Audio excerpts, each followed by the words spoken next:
I would like to thank everybody for coming here tonight and joining us for the ACS Greater Houston Section Chemistry Division Science and Engineering Fair of Houston and Chemistry Olympiad Awards. This is the first time we've had a spring ceremony in a while, so thank you very much for coming out and celebrating our students with us this year. For those of you who don't know me, my name is Dawn Friesen. I'm the 2021 chair of the Greater Houston section of the American Chemical Society. And the way this evening is going to work, as I said, we are recording this. We will have the welcomes here. We will be sending everyone to breakout rooms to hear the junior division presenters share their science and engineering fair projects.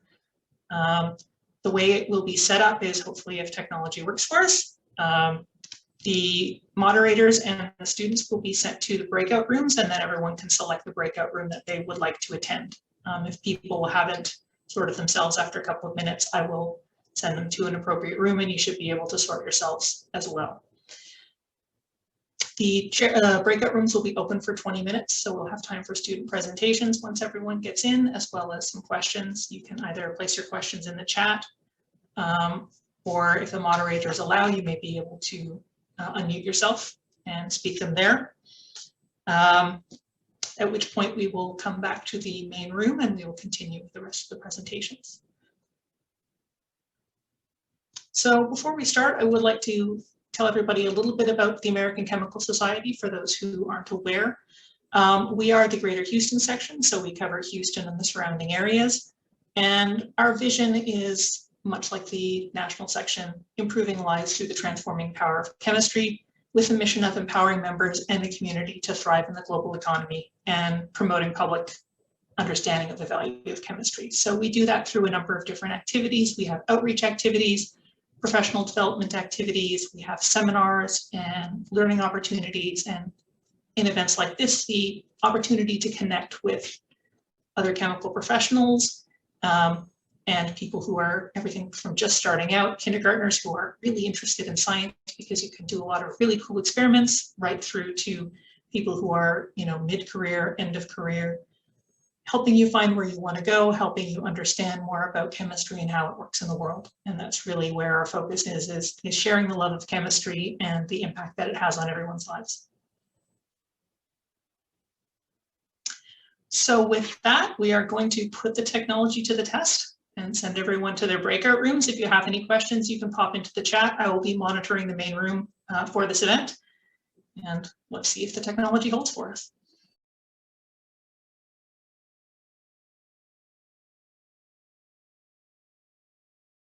Thank you everyone for joining us for that. I'm sure the students had wonderful presentations from what we've heard, and obviously they're still around, so you can use the chat to ask a few other questions behind the scenes, but we're going to move on to our senior division presentation. So I'm going to pass things over to Carrie to introduce our speaker for this. Okay, we had, for the senior division, we had Madeline Puza was third place, and she is going to submit a video, which we'll have on our website, as well as Brindy Grimm. Neither one could be here tonight. They have videos, but the main event is Stephen Zeng, and he is here, and he was the first place winner, and he will be talking about keeping our water away from fog. His teacher is Ying Fang, who is also here tonight. So Stephen, whenever you're ready, if everybody can mute and let him give his talk. If you have any questions, again, just like the other, if you could enter the questions for him in your chat, that'd be great. Alrighty, I assume y'all can see the screen. Perfect. All right, let's get started. Cool. Alrighty. Hi, close. My name is Stephen Zeng. Welcome to my TED Talk, and today I'm going to talk about how I was able to separate fat, oils, and grease from water. A basic outline of today's presentation before we go any further. I'm going to go through the problem and the objective. After that, a bit of background research. After this, I'm going to talk about my hypothesis and the design of my actual experiment. After this, I'm going to talk about the actual experiment itself and my results. And to conclude it all is the conclusion. Some background information. Say it's dinner time, right? And you're cleaning up and you flush down fat, oils, and grease down the drain.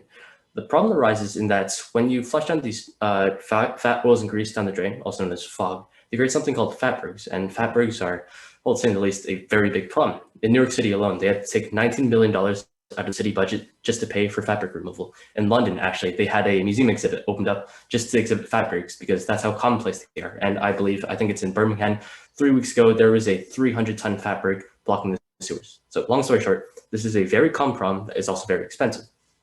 So that brings me to my objective, which is to create a convenient and low-cost method that can efficiently remove fat, oils, and grease from water.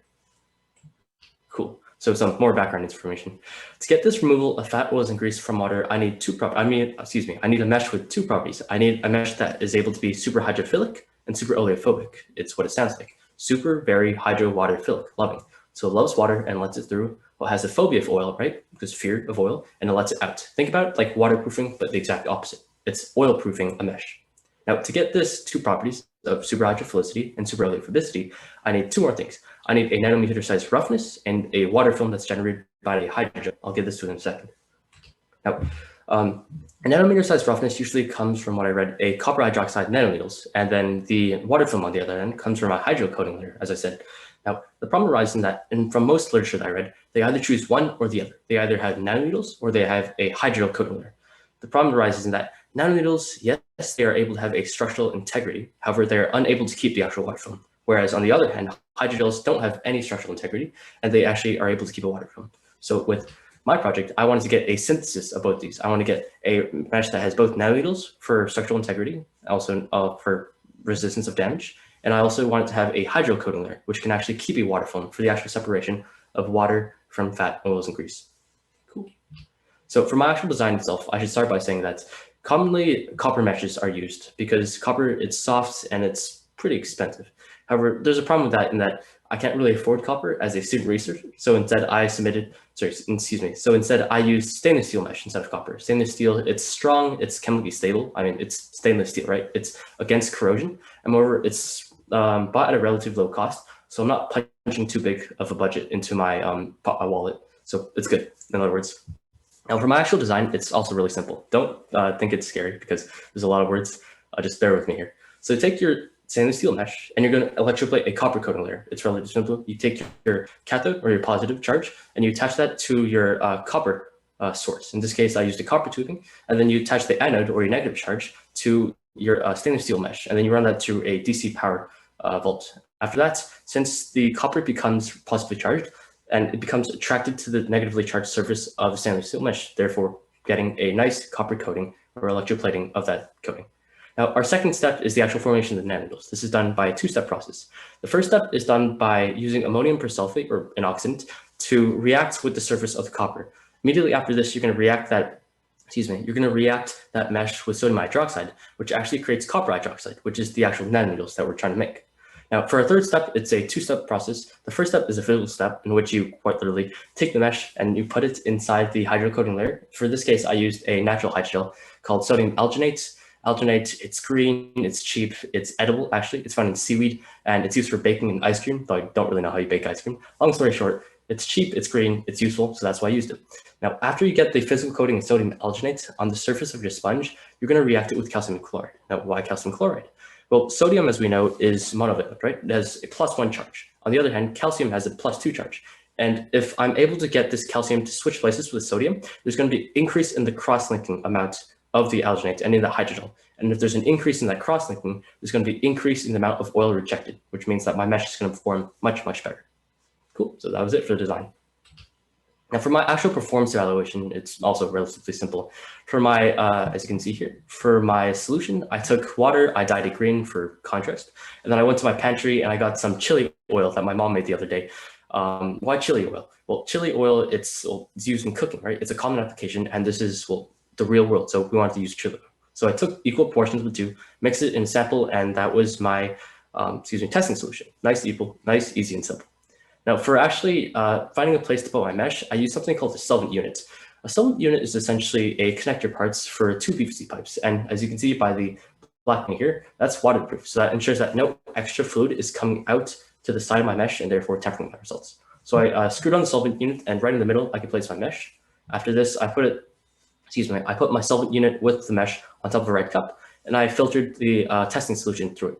And after 10 minutes of filtration, I was able to calculate the oil rejection percentage and the water recovery percentage. So nice, easy, cool.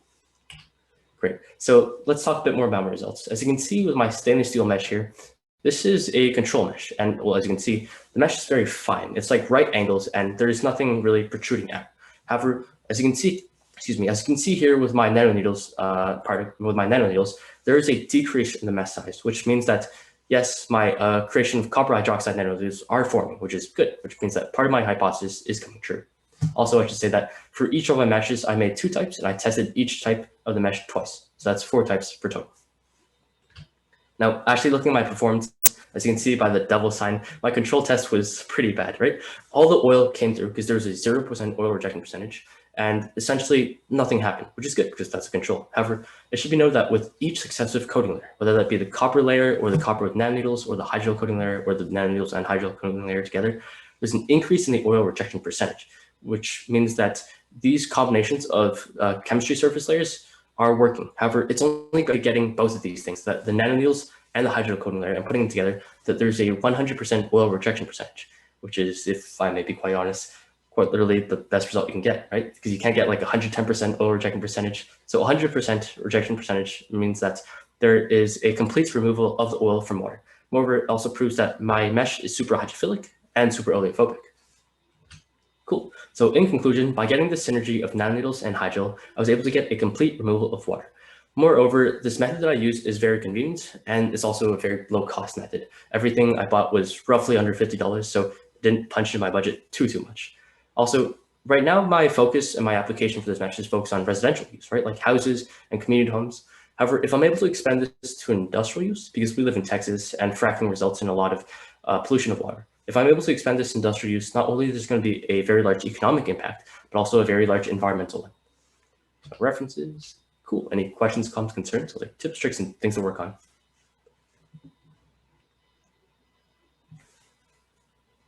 So I have a question. If anybody has a question for Stephen, if you could enter it in the chat and I will ask it for you, or you could unmute and ask him the question yourself. But my first question, I'll go first. So Stephen, how did you choose your project? Very good question. There's a bunch of reasons. First is COVID.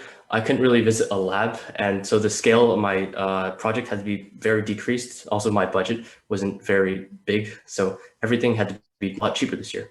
For the actual inspiration behind the project, my mom made me, I was washing the dishes one day and the bottom of the sink got clogged, so my mom made me clean up. So I had to run to like Home Depot, and that took a lot of time. And I was thinking, this is really a waste of my time. I want to find an easier way to solve this problem, right?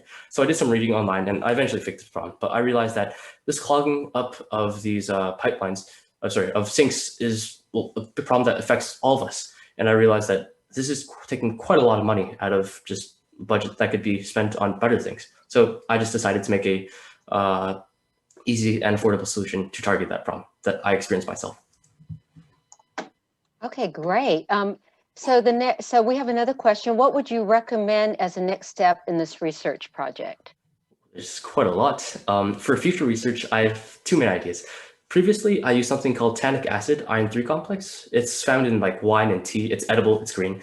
Essentially, it's like a voxel or a whirlpool of hydroxyl groups, and these hydroxyl groups are kind of like a double-sided sticky layer of tape. And I was thinking, if I'm able to first apply that onto the stainless steel mesh, and then on top of that, I'm able to have my other treatments, maybe that double-sided sticky layer of tape can allow for there to be a better cohesion of the two, improving my results. So that's one thing.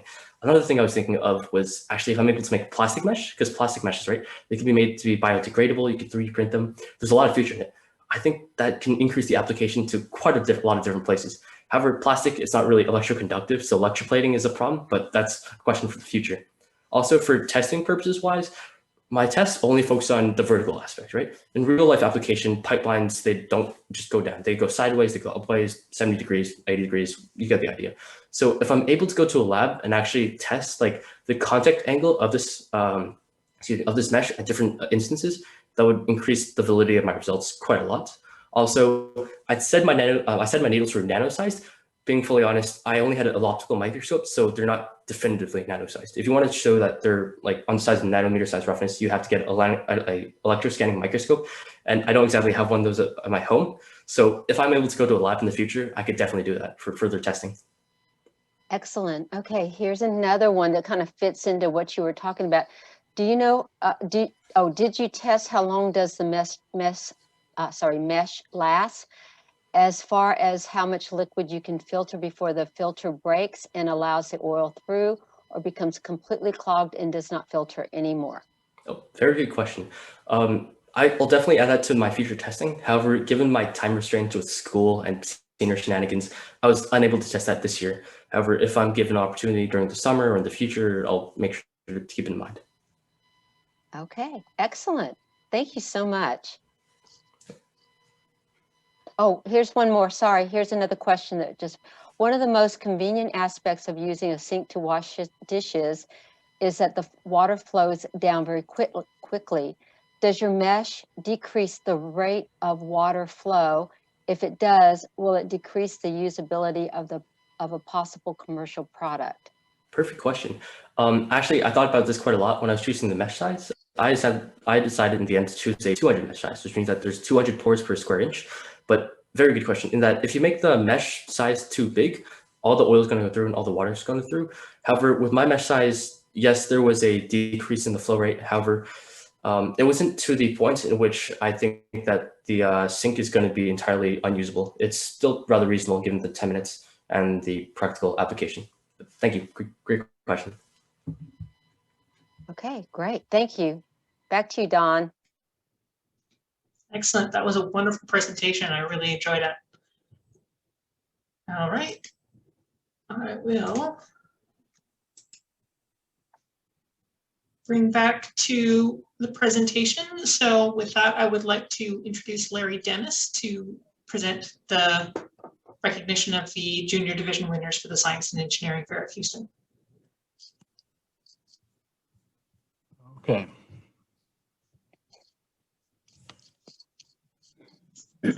Yeah, I'm here to present the winners at in the chemistry division of the Science and Engineering Fair of Houston. The first one I'm mentioning is Nursel Eski from Harmony School of Innovation in Katy. And teacher, Yavuz Bullet, I think.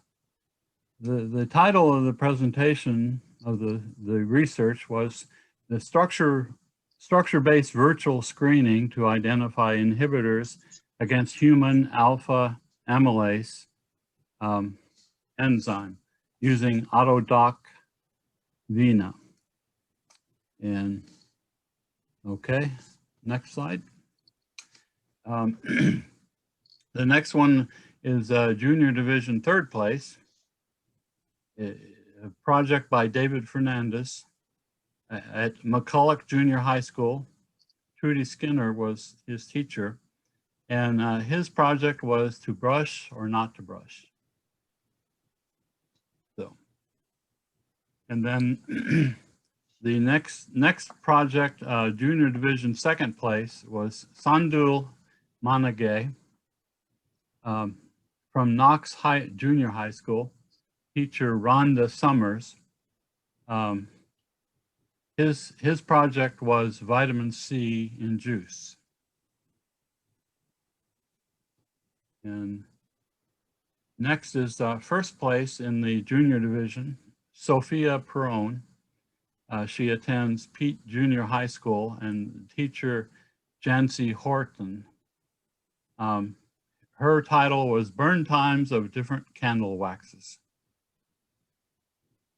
These all sound like interesting projects. And now we move on to the senior division winners. And the senior division 3rd place in chemistry was Madeline Puza. She attends the Academy of Science and Technology, and teacher Sarah Fox. her project was titled Production of Alternate Bioplastics Enhanced by Corn Stover Materials and Natural Fibers.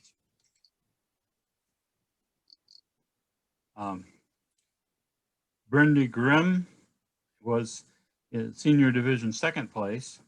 She attends Clear Falls High School and teacher Lauren Cooper. Her project title was An Examination of Antibiotics in Bovine Milk, based in infant formulas with various fat amounts. And the presentation we just heard is the Senior Division 1st place, Zhi-Wei Stephen Zeng.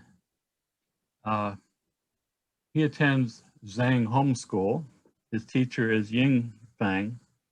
And the title is Keeping Our Water Away from Fog, as we just heard about. So those are the top projects in the Science and Engineering Fair of Houston from this year.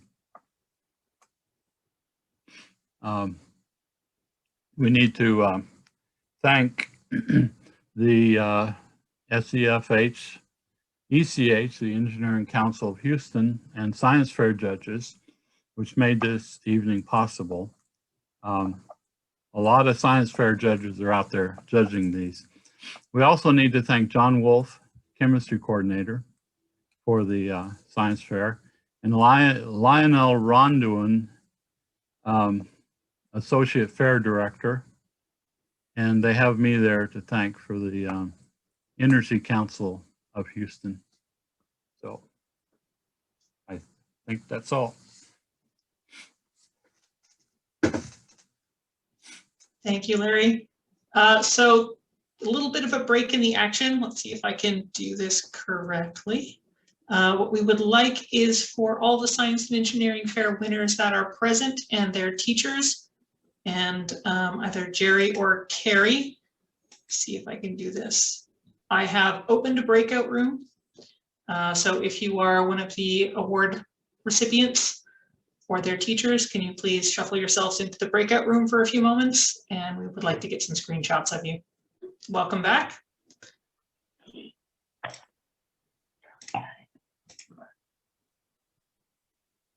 And with that, everybody back in, I would like to pass things over to Jerry Yang for the Chemistry Olympiad recognitions. Thank you, Don. So good evening, everyone. My name is Zhi-Wei Yang, and go by Jerry. That's probably easier for most of them, everybody. So here I would like to present the awards and also appreciation, acknowledgement for the people who were involved in the Chemistry Olympiad competition. Okay, so this slide actually was taken by our another teacher, Mrs. Rossi Allen, from the study camp. So study camp only selecting 20 people nationwide to join, and then among them 4 will be chosen for the representative to represent US to compete internationally. So this is a photo last year. Okay, in fact, among the 20 people, 2 of them were from Houston section, and they are joining also this year. Okay, next slide, please. So a little bit of background for Chemistry Olympiad. The US National Chemistry Olympiad is a multi-tiered chemistry competition in 3 stages. So we have 3 levels. The first level is no restriction, even no restriction for any nationality. So the local competition is open to all the high school students. Whether you are finishing any level of chemistry, they're all welcome. Okay, so the local section will choose the nominees among the highest top performers. In this group, we have like 14 slots, because that's go by the membership size for different sections. So we have 14, and also previous invitees to the study camp, or those who won like a silver or like a copper medal, not gold medal, not gold medalist, they could join the national competition without occupying the 14th slot that we have. Okay, so this year we have 16 nominees in total to join the national competition.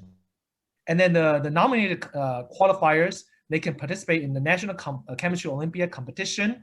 And then you usually have 3 parts administered to more than 1,000 students nationwide. But because of pandemic these 2 years, so we did not have the practice section, which is a lab. We only have 2 sections. One is multiple choice questions, and the other one is a free response, a question requiring calculation, explanation, verification, something like that. And then among the about more than 1,000 students nationwide, the top 20 scoring students from the national exam among the about 1,000 students will be selected to join the study camp. And then they will have like intense training during that time, undergo rigorous training. And then based on the performance, 4 students will be chosen to represent the US at the International Chemistry Olympiad. And the country to hold the Chemistry Olympiad changes every year. So sometimes it could be in Europe, sometimes in even the other countries, or even Russia or Mid East, or just different countries. Okay, next slide, please.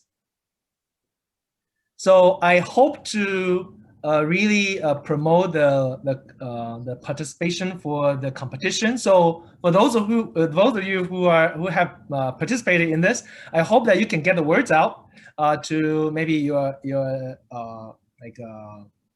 if you are still not senior yet, you are junior or even younger, then please just help other students to also join the event. I want to say a little bit about my own story. Actually, I participated in the international competition 28 years ago. I'm quite a little bit aged before. And that actually changed, you can say changed my career path. Because before that, I was very interested in mathematics. I still am interested in mathematics, but I did not think about chemistry as it's a possibility for my career path.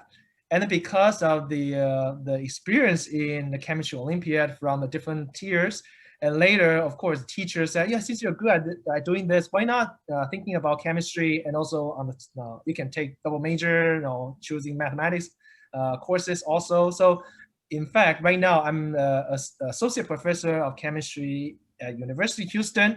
My research involves chemistry, physics, mathematics. So that basically opened up the possibility for myself. So I always try to encourage participation of this, even though you may not just, there are only 4 people to get selected internationally, but you may not know, maybe you're participating in this, help your interest, or help for teachers, or help students' interest to learn more about chemistry, or even physics or mathematics related subjects. Okay, so to incentivize participation, this year we do multiple ways. We promote the participation by giving certificates. So hopefully right now the certificates for all the participants, they are on the road. Okay, I just mailed out yesterday to 26 schools this year. And then for registration, we had almost like 300 students registered. And then the turnout is 216 students joined locally at different schools. So that actually was the highest number in all these years. So we will continue thinking about the way to increase participation, whether using in the local central location for test, or having the exam at each school. Okay, next slide, please. So I'm going to read out the names of teachers who have helped this year's local competition, because without their help, without your help, that I could not make this event successful, because right now it's a pandemic situation, and it really takes a coordinating teacher's willingness to go the extra mile to really gather students, to arrange in a safety environment. So for students participating in this event, you also need to thank your teacher willingness to do this for you guys, because this is not easy, and he had to go to a lot of logistics and also try to think about how to do all things and sort things out, and then we have to grade them, and I had to email back in. So there's a lot of work actually behind the scene. Okay, so let me acknowledge the help by these following coordinating teachers from 26 schools. This is from Carnegie Vanguard High School. Without addressing the titles, I'm sorry. I just try to make sure that I can not miss any title. So I just skip the titles. Okay. So Joshua Garcia from Clear Creek High School, Robert Morales, Clear Falls High School, Angeline Cooper, Clear Springs High School, Philip McAdam, Cypress Falls High School, Jennifer Wellner, Cypress Wood High School, Stephanie Rainey, Glenda Dawson High School, Diana Gano, Harmony School of Innovation, Mirat Peitagov, James Taylor High School, Huainam Nguyen, John Foster Dulles School, High School Long Nguyen, Jordan High School, Jennifer Knotts, Kinder High School, Marlo Diasomito, Klein High School, Carolyn Wilkins, Klein King High School, Hoff, Michael E. DeBakey School, Selmar Sakar, Morton Ranch High School, Suchitra Dale, North Houston Early College High School, Usha Devathosh, Obak D. Tompkins High School, Pampa Tuta, Seven Lakes High School, Meira Kolumani, St. John's School, Sawat Jeffrey, Stafford Municipal School District, Kathleen Blanco, Stephen F. Austin High School, Forbent, Lindsay Wilson, Straight Jesuit College Preparatory, Scott Berger, Summer Creek High School, Leanne Hinners, the Kincaid School, Ken Connor, William P. Clements High School, Caitlin Zuber. Thank you all for your kind help and your willingness to help your students to participate in this event so that they can proceed with chemical education. Okay, thank you. And next slide, please. And now it's going into the more and more exciting time to acknowledge the achievement, scholar achievement students. Okay, so we have 14 national competition qualifiers plus 2 qualifiers also entering the study camp invitees. So here's are the 14 national competition qualifiers. They participated in the first multiple choice question national exam, and 5 also among them participated in the second part of the free response exam part. Okay, so without naming the 5, I just collectively acknowledge their scholar achievement, and then all of them will receive some awards for their achievement. Okay, so Jeffrey Chi from Carnegie Vanguard, and the teacher's name also indicated below. And Aidan Pulmano from Clements High School, Siddharth Rajesh from Clements High School, Andy Gu from Dawson High School, Noah Yaret from Dawson High School, Kyle Tsai from DeBakey High School, Sai Prasada Ro Manakanda from Dulles High School, Anantri Athana from Dulles High School, Coleman Hall Brown from Klein High School, Eric Jia from Stephen F. Austin High School, Derek Jiang from Stephen Austin High School, Eli Blasini from Straight Jesuit College Preparatory, Joseph Murphy from Summer Creek High School, and Connor Blake from the Kincaid School. Congratulations all.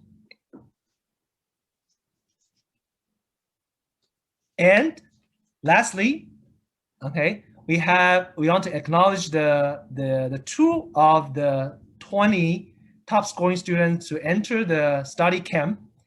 and this is a really important, you can say, achievement for them to, and in fact, they joined for 2 years in a row. So we hope they could also have the opportunity to join the international exam after the study camp being selected, and also showing that the education, chemical education in the Houston area, that we can really bring to the even higher level. So the names are Phoenix Wu from Seven Lakes High School and Yitian Zhu from Seven Lakes High School. They also will receive an award for their achievement from the Greater Houston section. Thank you. Congratulations.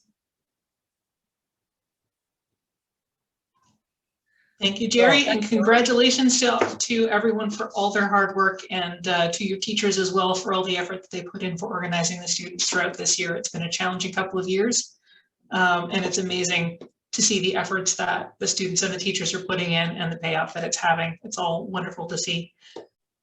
All right, with everybody back, what's just left is to thank you all for joining us this evening. It's been a wonderful evening. Thank you for sharing your projects with us for the Science and Engineering Fair students. For the students who participated in the Chemistry Olympiad, thank you for all the effort you put in, and for your teachers for all the effort they put in, and especially to your families. This has been a difficult couple of years for everybody. We know you have the support of your families, the support of your teachers. Your teachers have the support of their families, and the American Chemical Society is also here supporting you and cheering you on in your endeavors as you learn more about science, about chemistry, and how it impacts your daily life. And hopefully you're learning some useful information and skills that will apply to your life going forward, whether you end up in chemistry or wherever you end up. This is an exciting time, and we look forward to seeing you succeed in the future. So with that, you have ways to keep in touch with us if you are interested in staying in touch with the American Chemical Society. And we hope you all have a wonderful summer, as some of you are just finishing up school. And best of luck wherever life takes you. Hopefully some of you will see you again. Thank you all for joining us. Good night. Thank you. Good night.